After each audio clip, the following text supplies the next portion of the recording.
Hello বন্ধুরা, সবাইকে স্বাগত জানাই স্টাডি সাকসেস কোচিং সেন্টারে। বন্ধুরা, তোমরা জানো এতদিন আমরা ওয়েস্ট বেঙ্গল পুলিশের জন্য প্রিভিয়াস ইয়ার কোশ্চেনগুলো কিন্তু আলোচনা করেছিলাম, যেখানে তোমাদের 15খানা ক্লাস করিয়েছি। 15খানা ক্লাস করেছি, প্রায় প্রায় তোমাদের 700 প্লাস, 700, প্রায় 700-র কাছাকাছি। 700 হবে না, 700-র একটু কম আছে। তো 700-র কাছাকাছি কিন্তু আমরা কোশ্চেন অ্যান্সার আলোচনা করেছি। সম্পূর্ণ প্রিভিয়াস ইয়ার বিভিন্ন তোমাদের ওয়েস্ট বেঙ্গল পুলিশের বিভিন্ন এক্সাম এসেছে, সেই সকল কোশ্চেনগুলোই আলোচনা করেছিলাম। তো যারা দেখোনি অবশ্যই দেখে নেবে, প্লে লিস্ট রয়েছে ডেসক্রিপশানে, এক ধার থেকে 15খানা ক্লাস রয়েছে, দেখে নেবে। আর পিডিএফ পেতে গেলে অবশ্যই আমাদের টেলিগ্রামে জয়েন করে যাবে। জয়েন করে গেলে এই 15খানা ক্লাসের পিডিএফ তোমরা কিন্তু টেলিগ্রামে পেয়ে যাবে। তো আজ থেকে আমরা শুরু করব এমটিএস। তোমরা আমি তোমাদের একটা টেলিগ্রামে পুল দিয়েছিলাম, যেখানে বলেছো অনেকেই তোমরা ইয়েস করেছো যে এমটিএস এর ক্লাস চাও।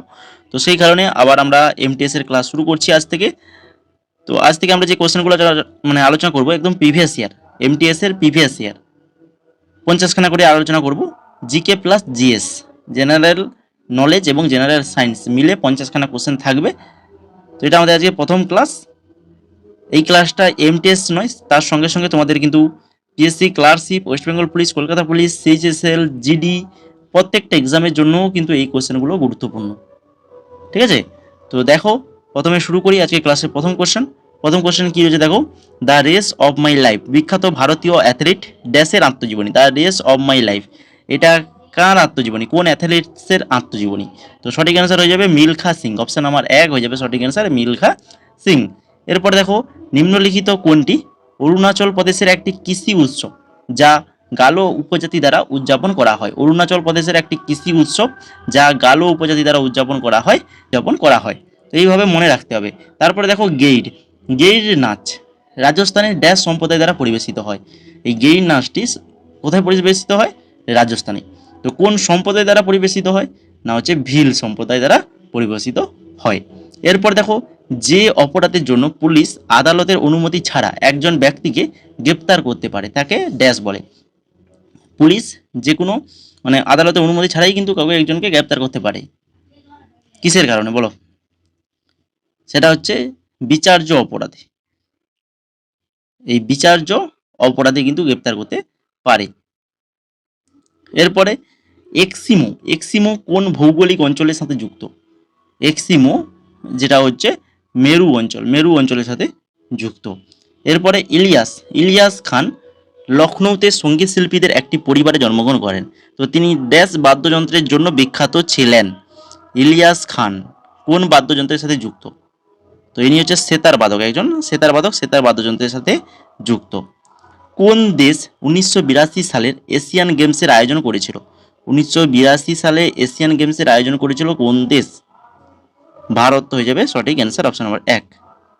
এরপরে 18 শতকে ব্রিটেনে তুলা শিল্পের বিকাশের ফলে ড্যাশ কি হয়েছিল? 18 শতকে ব্রিটেনে তুলা শিল্পের বিকাশের ফলে ভারতে টেক্সটাইল উৎপাদন হ্রাস পেয়েছিল। ভারতে টেক্সটাইল উৎপাদন হ্রাস পেয়েছিল। এরপরে ভারতে কয়টি বায়োস্ফিয়ার রিজার্ভ আছে? ভারতে বর্তমানে বায়োস্ফিয়ার রিজার্ভ রয়েছে কয়টি? না হচ্ছে 18টি, 18খানা বায়োস্ফিয়ার রিজার্ভ রয়েছে। খাজুরাহোর মন্দিরটি কোন রাজবংশের আমলে নির্মিত হয়েছিল? খাজুরাহো মন্দির যেটা নির্মিত হয়েছিল চান্দেলা রাজবংশ, চান্দেলা রাজবংশ আমলে নির্মিত হয়েছিল। নিচের কোনটি 3টি প্রধান ধরনের শিলার একটি নয়? মোট টোটাল 3টা প্রধান শিলা রয়েছে, তোমরা জানো। সেই 3টে কি কি? না হচ্ছে আগ্নেয় শিলা, পাললিক শিলা আর হচ্ছে রূপান্তরিত শিলা। তো কোনটা নয় বলেছে যেহেতু, তাহলে এখানে চৌম্বক শিলা যেটা হয়ে যাবে, এটা কিন্তু সঠিক অ্যান্সার হয়ে যাবে অপশন নাম্বার 1। 12 নম্বর দেখো, কারাগাম, কারাগাম লোকনৃত্য কোন রাজ্যের সাথে যুক্ত? কারাগাম লোকনৃত্য যেটা হচ্ছে তামিলনাড়ু, তামিলনাড়ু রাজ্যের একটি লোকনৃত্য। এরপরে নিউক্লিয়ার ঝিল্লি, নিউক্লিয়ার ঝিল্লি সহ সুসংগঠিত নিউক্লিয়ার যুক্ত কোষগুলি ড্যাশ হিসাবে বিবেচিত হয়? নিউক্লিয়ার ঝিল্লি সহ সুসংগঠিত নিউক্লিয়ার যুক্ত কোষগুলি কি হিসাবে বিবেচিত হয়? না হচ্ছে ইউক্যারিওটিক কোষ, ইউক্যারিওটিক কোষ হিসেবে বিবেচিত হয়। ভারতীয় জাতীয় কংগ্রেসের প্রথম অধিবেশন কোথায় অনুষ্ঠিত হয়েছিল? ভারতীয় জাতীয় কংগ্রেসের প্রথম অধিবেশন যেটা হয়েছিল বোম্বেতে। এরপরে 15 নম্বর, নিচের কোন ভিটামিনের আমাদের ত্বক ও চোখকে সুস্থ রাখতে সাহায্য করে? ত্বক ও চোখকে সুস্থ রাখতে সাহায্য করে কে? তো চোখের কথা যখনই আসবে তখনই তোমরা কিন্তু মনে করবে ভিটামিন এ। ঠিক আছে, এরপরে 16 নম্বর, 2011 সালের আদমশুমারি অনুসারে নতুন দিল্লির সাক্ষরতার হার কত? 2011 সালে আদমশুমারি অনুসারে নতুন দিল্লির সাক্ষরতার হার হচ্ছে 88.01%। 88.01%। বিশ্বের মোট ভৌগোলিক এলাকার কত শতাংশ ভারত? মোট যে ভৌগোলিক এলাকা রয়েছে তার মধ্যে কত শতাংশ আমাদের ভারত রয়েছে? 2.4। 2.4%। এরপরে কুচিপুড়ি। কুচিপুড়ি নৃত্যের কোন গুরু 1998 সালে পদ্মভূষণ পেয়েছিলেন? 1998 সালে পদ্মভূষণ পেয়েছিলেন কুচিপুড়ি নৃত্যশিল্পী। তিনি হচ্ছেন কে? এই যে গুরু ভেমপত্তি চিন্না সত্তম। খুবই ইম্পর্টেন্ট নাম, ভালো করে মনে রাখো, কুচিপুড়ি নৃত্যের সাথে যুক্ত। এরপরে পট্টডাগালের জৈন মন্দিরটি ড্যাশ দ্বারা নির্মিত হয়েছিল? পট্টডাগালের জৈন মন্দিরটি ড্যাশ দ্বারা নির্মিত হয়েছিল? কার দ্বারা নির্মিত হয়েছিল? রাষ্ট্রকূট। রাষ্ট্রকূটদের দ্বারা নির্মিত হয়েছিল। 2011 সালে আদমশুমারি অনুসারে নিম্নলিখিত রাজ্যগুলির মধ্যে কোনটি সর্বাধিক লিঙ্গ অনুপাত রয়েছে? সর্বাধিক লিঙ্গ অনুপাত, সেটা হচ্ছে কেরালা। অপশন নাম্বার 2 সঠিক অ্যান্সার। কেরালা প্রতি 1000 জন পুরুষের 1084 জন মহিলা। আর সর্বনিম্ন যদি বলে তখন কিন্তু হয়ে যাবে হরিয়ানা, প্রতি 1000 জন পুরুষে 877 জন মহিলা। আর সর্বোচ্চ শিশু লিঙ্গ অনুপাত যদি বলে তাহলে হচ্ছে মিজোরাম, আর সর্বনিম্ন যদি বলে তাহলে হরিয়ানা। এরপরে 21 নম্বর, নিম্নলিখিত উপাদানগুলির মধ্যে কোনটি জলাকর্ষী ধর্মের কারণে জলাকর্ষী ধর্মের কারণে ময়শ্চারাইজিং ক্রিম এবং সাবানগুলিতে ব্যবহৃত করা ক্রিম এবং সাবানে ব্যবহার করা হয়? বলো দেখি কোনটা? এটা হচ্ছে এই যে গ্লিসারল। অপশন নাম্বার 4 সঠিক অ্যান্সার। নিচের কোনটি জোবিয়ান গ্রহ নয়? জোবিয়ান গ্রহ নয় কোনগুলো? তাহলে জোবিয়ান গ্রহ কোনটা সেগুলো জানলেই নয় আমরা পেয়ে যাব। তো সঠিক অ্যান্সার হয়ে যাবে বুধ। বুধ হচ্ছে সঠিক অ্যান্সার। দেখো, বৃহস্পতি, আরও 3টি গ্রহ অর্থাৎ শনি, ইউরেনাস এবং নেপচুন একসাথে গ্যাস দানব বলা হয়। আর এই 4টির অপর জনপ্রিয় নাম হচ্ছে জোবিয়ান গ্রহ। বৃহস্পতি, শনি, ইউরেনাস, নেপচুন, 4টা নাম মনে রাখো। এরপরে ভারতীয় সংবিধানের 17 নম্বর অনুচ্ছেদ। 17 নম্বর অনুচ্ছেদ ড্যাশের সাথে সম্পর্কিত? 17 নম্বর অনুচ্ছেদটি কিসের সাথে সম্পর্কিত? না হচ্ছে অস্পৃশ্যতা দূরীকরণ। অস্পৃশ্যতা দূরীকরণের সাথে সম্পর্কযুক্ত। 15 নম্বর হচ্ছে বর্ণ, লিঙ্গ, জন্মস্থানের ভিত্তিতে বৈষম্য। 18 হচ্ছে উপাধি বিলোপ। 19 হচ্ছে বাক ও মত প্রকাশের স্বাধীনতা। ধারা 20 হচ্ছে অপরাধের জন্য শাস্তির ব্যাপারে সুরক্ষা। আর 21 হচ্ছে জীবন ও ব্যক্তিগত স্বাধীনতার সুরক্ষা। এরপরে 24 নম্বর দেখো, ডক্টর এপিজে আব্দুল কালাম বিখ্যাত ভারতীয় বিজ্ঞানী আত্মজীবনী ড্যাশ নামে পরিচিত? এপিজে আব্দুল কালাম খুবই ইম্পর্ট্যান্ট। তো আত্মজীবনীর নাম কি? আত্মজীবনীর নাম হচ্ছে এই যে উইংস অফ ফায়ার, তাই তো? উইংস অফ ফায়ার কার আত্মজীবনী? আছে ডক্টর এপিজে আব্দুল কালামের আত্মজীবনী। এর সঙ্গে দেখে নাও my journey transforming dreams into action, এটা হচ্ছে ডক্টর এপিজে আব্দুল কালামের আত্মজীবনী। তারপরে যেটা রয়েছে one life is not enough, এটা নটওয়ার সিংয়ের। এবং ওয়েটিং ফর এ ভিসা, এটা হচ্ছে বি.আর. আম্বেদকরের। এগুলো মনে রাখবে। এরপরে চলে যাও 25 নম্বর কোশ্চেন। পণ্ডিত শিবকুমার শর্মা একজন ভারতীয় সঙ্গীতজ্ঞ এবং সুরকার ছিলেন। তো ড্যাশের সর্বাগ্রে প্রবর্তক। কিসের প্রবর্তক? পণ্ডিত শিবকুমার শর্মা, যিনি একজন সন্তুরের প্রবর্তক। এবার দেখো 26 নম্বর কোশ্চেনে কি রয়েছে? ভারতীয় জাতীয় কংগ্রেসের নিম্নলিখিত অধিবেশনগুলির মধ্যে কোনটি প্রথম অধিবেশনে সভাপতিত্ব করেছিলেন একজন মহিলা? ভারতীয় জাতীয় কংগ্রেসের অধিবেশন যে হয়েছিল সেই অধিবেশনগুলির মধ্যে প্রথম অধিবেশনে কোন অধিবেশনে একজন মহিলা সভাপতিত্ব করেছিলেন? তো সেটা হচ্ছে এই যে কলকাতা 1917। কলকাতার 1917 যে অধিবেশন হয়েছিল সেই অধিবেশনে কে করেছিল বলো দেখি? 1917 সালে কলকাতা অধিবেশনে অ্যানি বেসান্ত ছিলেন ভারতীয় জাতীয় কংগ্রেসের প্রথম মহিলা সভাপতি। আর 1925 সালে কানপুর অধিবেশনে সরোজিনী নাইডু ছিলেন ভারতীয় জাতীয় কংগ্রেসের প্রথম ভারতীয় মহিলা সভাপতি। এই দুটো কথা মনে রাখবে, এই দুটো থেকে কিন্তু কোশ্চেন বারবার ঘুরে ফিরে কিন্তু আসে। এরপর দেখো 27 নম্বর ওয়াকার কাপ। ওয়াকার কাপ তোমাদের আলোচনা করেছিলাম আগে, ওয়েস্ট বেঙ্গল পুলিশের যে ক্লাসগুলো করেছিলাম ওখানেও ছিল ওয়াকার কাপ। নিচের কোন খেলার সাথে যুক্ত? তো এটা হচ্ছে কই গলফ, গলফ খেলার সাথে যুক্ত, তাই তো। 1920 সালে মার্কিন যুক্তরাষ্ট্র গলফ অ্যাসোসিয়েশনের সভাপতি জর্জ হারবার্ট ওয়াকারের নামেই কিন্তু এই ওয়াকার কাপ নামকরণ কিন্তু করা হয়েছে।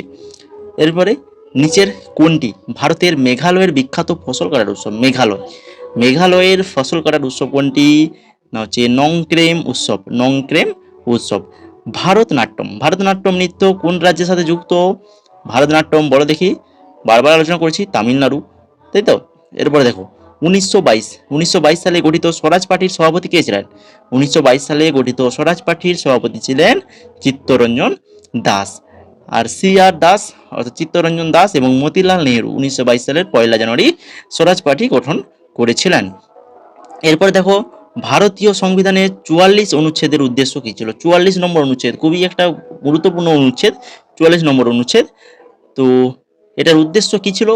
না এটার উদ্দেশ্য ছিল এটাই যে নাগরিকদের জন্য, নাগরিকের জন্য সুরক্ষিত করার জন্য, নাগরিকদের জন্য সুরক্ষিত করার জন্য ভারতের ভূখণ্ডের মাধ্যমে একটি অভিন্ন নাগরিক কোড, একটা অভিন্ন নাগরিক কোড, যেটা বেশি কোশ্চেন আসছে। দেখো এই যে যেটা 44 নম্বর, এই যে নাগরিকদের জন্য অভিন্ন নাগরিক সংহিতা অর্থাৎ uniform civil code, uniform civil code, code for citizen, uniform civil code for citizen, যেটা হচ্ছে 44 নম্বর অনুচ্ছেদ। ভালো করে মনে রাখবে এটা।